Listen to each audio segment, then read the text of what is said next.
No segundo vídeo de hoje, Botafogo. Galera, hoje no almoço até nos comentários perguntando, você não vai falar sobre o assunto? Deixei para falar no segundo vídeo do dia. O que começa errado, termina errado. O Rafael, o ex-jogador do Botafogo, botafoguense pra caramba, e que é nosso parceiro agora na GETV, na estreia dele, depois da eliminação do Botafogo pro Vasco, disse essa frase lá no pós-jogo. E ela traduz bem o que foi o jogo de ontem, o que foi a eliminação para o Vasco na Copa do Brasil, o que foi a eliminação para a LDU e tudo que está acontecendo com o Botafogo no ano. Começa errado, começa mal, termina errado. Ué, quem planta vento, colhe tempestade. Essa é a frase da galera mais 40, é um pouquinho mais velha, tipo eu. Alguma surpresa? O que aconteceu ontem? Nossa, como assim? Ué, o que aconteceu ontem é o retrato do Botafogo 2025. Like no vídeo, se inscreve, ativa o sininho, vambora, rumo a 440 mil inscritos por aqui. Obviamente, eu não vi o jogo, né? O jogo foi às 7h30 da noite e às 8 da noite eu estava entrando no ar com a transmissão de River Plate e Palmeiras na GETV. Mas acompanhei o que estava acontecendo, meu filho estava enlouquecido com o segundo tempo, e aí eu troquei essa ideia com ele, enquanto o pré-jogo lá rolava, eu estava respondendo as mensagens que ele me mandava. Falei, Gustavo, convenhamos, é merecido. Sim, o torcedor não merece, claro, a instituição não merece, mas as pessoas que fizeram isso, e notadamente John Textor, né? Ele é o rosto, ele é o dono desse projeto, pro bem e pro mal. Eu mandei para ele aqui, ele mandou assim para mim, não é possível. Aí eu respondi, tô sabendo. É merecido pelas M's que o Textor fez durante o ano. Essa foi a nossa troca de mensagem, depois falamos outras coisas aqui. Porque eu temo ser repetitivo nesse vídeo, mas infelizmente eu preciso tocar no assunto de novo, sei lá, pela enésima vez, porque isso a gente está falando no canal desde janeiro. E não é perseguição a Textor, não é perseguição a ninguém. É observação daquilo que a gente vê, do cenário, do contexto.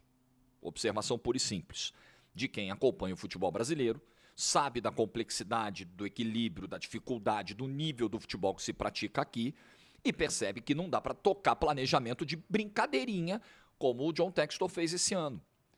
Planejamento de arrogância, de soberba, planejamento de minimização de fracasso, né? Não tem problema, nosso ano começa em abril. Tá, mas você tem 2 títulos para disputar em fevereiro. Não tem problema, nosso ano começa em abril. Perdeu um título para o Flamengo, tomando 3 gols do Flamengo numa final nacional? Bobagem. Bobagem na cabeça do Textor. Na cabeça de investidor do Textor. Como eu sempre digo aqui, ele não veio fazer filantropia, ele não veio fazer bondade para ninguém. Ele veio para investir e tá tudo bem, sou super a favor. Investir, lucrar, fazer a roda girar, bato palma. Vejo a vida dessa forma. Agora, você está comandando, não é uma mera empresa. Você vai perder 2 caras importantes, e aí você vai no mercado, traz outros caras com o mesmo currículo, repõe e a vida segue. Você está falando de um time de futebol, que precisa de encaixe, que precisa de sequência, que precisa de tempo, que precisa de projeto tático, que precisa de talentos individuais que podem desequilibrar, é outra parada. E o Textor tratou, não só com desdém o futebol brasileiro em 2025, como tratou um time de futebol como uma repartição pública. Tá bom, perdemos 2 caras, bota outro. Abre o concurso aí para abrir mais vaga, traz os caras para cá para trabalhar aqui. Foi isso que ele fez. O resultado é esse. Trágico. Comprometendo o 2026 do Botafogo. O 2026 do Botafogo está seriamente ameaçado. Tenho dito isso desde a eliminação para o Vasco na Copa do Brasil, que o Botafogo não joga para salvar 2025, porque 2025 não tem salvação mais. Já foi. Passo cucuia. Já era 2025. É para salvar 2026. Porque o risco é real do Botafogo ficar fora da Libertadores e da Copa do Brasil do ano que vem. Agora imagina, se a situação econômica é essa, em 2025, e olha que o Botafogo jogou a Copa do Mundo de Clubes, arrecadou pra caramba, imagine se esse cenário mais trágico se confirmar para 2026. Então, se você vê em setembro de 25 o 2026 já ficar seriamente ameaçado, o que você vai ter que fazer? Arregaçar as mangas desde agora. Se você precisa salvar 2026, você não pode esperar 2026 para salvar 2026. Mas o que a gente lê, ouve, acompanha, não sugere nenhuma mudança. Então eu estou abrindo aqui a matéria do Sérgio Santana no GE. Ele traz hoje bastidores desse pós-jogo de Botafogo e Mirassol. Irritado com a postura do time, Textor prega paciência com o trabalho de David no Botafogo. O empresário ficou incomodado com a atitude na equipe no segundo tempo contra o Mirassol, mas não pretende fazer mudanças no comando. Engraçado que quando o Bruno Lage começa a participar do fiasco de 2023, o Textor não teve paciência. Engraçado que quando o Renato Paiva teve a postura covarde que teve contra o Palmeiras, a história dos 3 volantes, o Textor também não teve paciência. Mas com o David Ancelotti ele tem uma paciência acima do normal, acima da própria média dele, da média recente. Com o Luiz Castro ele teve paciência, para ser justo. Em 2 momentos ali a torcida queria demitir, ele não demitiu, para ser justo. Justo. A Textor, o que é de Textor. Mais uma do bingo do canal. Mas por quê? Por que insistir? E eu não estou aqui, assim, tratando o David Ancelotti como o grande vilão e o grande culpado. Ele não é. Para ser claro com você. Ele não é. O que acontece com o Botafogo em 2025 tem um único culpado, que se chama John Textor. Não é mais ninguém. Não é a torcida. Não vem com esse papo. Porra, é gente que não conhece o perfil do botafoguense, não sabe o que a torcida do Botafogo passa, não sabe como ela se comporta nesse tipo de momento. Você precisa conhecer o perfil da torcida. Ah, a torcida abandonou. Galera, o Botafogo, o Textor, abandonou a sua torcida desde fevereiro. Ele só está tendo retorno agora. Desculpa, eu não vou aceitar colocarem essa peça. Eu vou discordar, não vou aceitar, né? Cada um tem a opinião que tiver, quem sou eu para mandar na opinião dos outros. Mas eu não vou concordar com isso. Eu não vou fazer coro. Não, olha aí, porque daqui a pouco, no final, o time colhe tudo que plantou nesse planejamento horroroso do Textor e a conta vai para a torcida. Tá vendo? Também não classificou para Libertadores, por quê? Porque a torcida abandonou o time. Não! O abandono é consequência do abandono institucional. Do abandono que começou em janeiro e fevereiro. Então, peraí, 6 mil torcedores ontem era o público que eu imaginava que teríamos ontem. Conheço um pouco a torcida do Botafogo, né? Frequentador de arquibancada do Botafogo durante muitos anos. Conheço bem. Já imaginava que o nível de desmobilização seria esse. Porque o torcedor, ele precisa ter estímulos, ele precisa ter recados de que o clube... Mas os recados que ele tem são os piores possíveis. Eu vi o GG, o Guilherme Cardoso do Gigante Glorioso, ele mandou uma maravilhosa na live pós-jogo dele ontem. Ele falou, cara, é o seguinte, o Textor não está fazendo um experimento nesse ano de 2025? Está brincando de experimentar? O torcedor também está fazendo um experimento agora.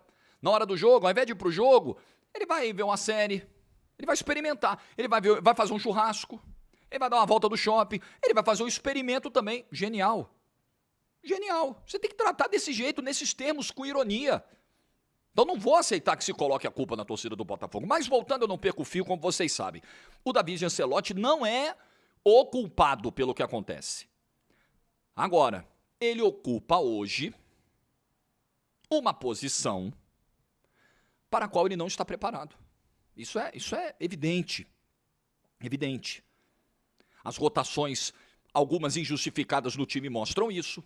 A demora para socorrer o time de um momento difícil. Ontem, de cara, no segundo tempo, estava nítido pelo que os colegas comentaram no pós-jogo. Eu não vi o jogo, por isso não estou fazendo uma análise detalhada do jogo. Estava claro que era necessário imediatamente alterar o panorama, mexer, quando o Mirassol já tinha começado o segundo tempo com tudo. Só que o Botafogo tem um treinador que tem, com o jogo de ontem, apenas 16 jogos na sua carreira de técnico. 16! Um menino de 35, 36 anos, que nunca foi técnico, que trabalhou como auxiliar do pai no Real Madrid. Nossa, ele trabalhou no Real Madrid, tudo bem, mas ele foi auxiliar do pai dele, sabe? De uma condição que a gente sabe que é muito particular. 16 jogos. A culpa não é dele, a culpa é de quem colocou. A culpa é de quem fez essa aposta extremamente arriscada. para jogar uma Libertadores, um Campeonato Brasileiro, uma Copa do Brasil. Uma loucura. Uma loucura.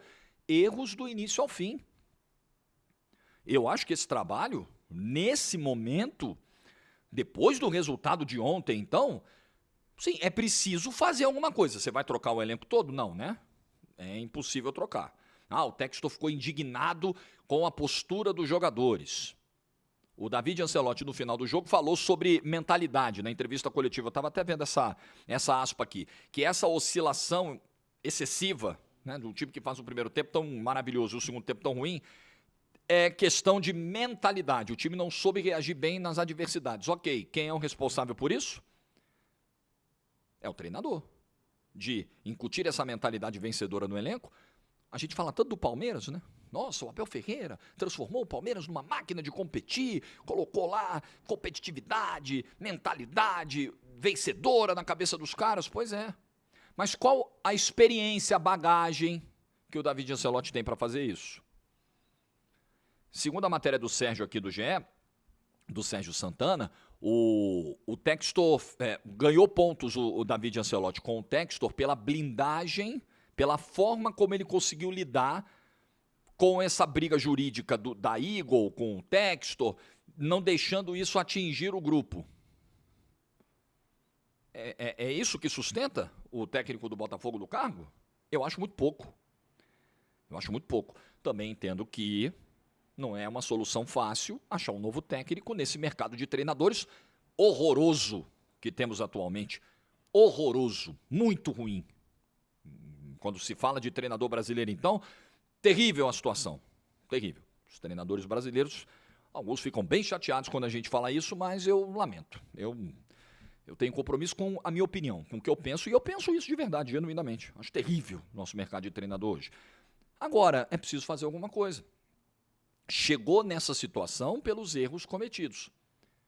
Carlos Leiria, durante tanto tempo, foi um erro. Renato Paiva foi um erro. David Ancelotti está se mostrando outro erro. E aí você vai esperar? Não, eu confio, eu vou esperar dezembro. E aí o Titanic afundando e os músicos tocando. Vai ser isso? Eu acho muito frustrante. Muito frustrante. Espero muito, de verdade, que o John Textor consiga dar essa virada em 2026, porque o 2025 tem que ficar de lições, não dá para repetir isso. Ou, como eu tenho dito, joga limpo para a torcida. Nós vamos fazer só business. Quando der para ganhar, deu. Quando não der, nós vamos vender jogador, vamos fazer a roda girar. Não sonhem com Copa do Brasil, com Libertadores, com Brasileiro todo ano. Vamos ganhar um aqui, vamos ganhar outro daqui a uns 4, 5 anos, quando der tudo certo, quando a gente der a felicidade de trazer um outro Luiz Henrique que desequilibre, um outro Almada que desequilibre. Tudo bem, então, o plano vai ser esse, joga limpo para o torcedor, mas dirigente não faz isso, né? Dirigente não joga limpo. Geralmente, né? Salvo algumas exceções. Então, gente, é isso aí. É um quadro bem preocupante. Se o público ontem foi pequeno contra o Mirassol, imagina sábado contra o Atlético Mineiro. Menor ainda, ou na mesma faixa. Como é um jogo sábado, um dia melhor, um horário um pouco melhor, talvez dê, sei lá, 2.000 a mais. Mas não chega a 10.000, provavelmente, né? Posso errar o palpite, mas acho que não chega a 10.000. Chega a 10.000.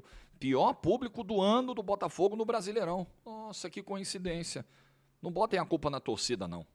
Não coloquem. A culpa não é dela. O culpado por isso é John Textor.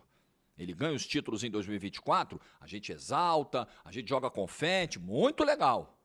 Mas ele erra também. E ele está errando feio, muito feio, nesse ano de 2025. É isso aí. O que você pensa? Deixa a sua opinião nos comentários. Like do vídeo se você ficou até o final. Juízo e tchau.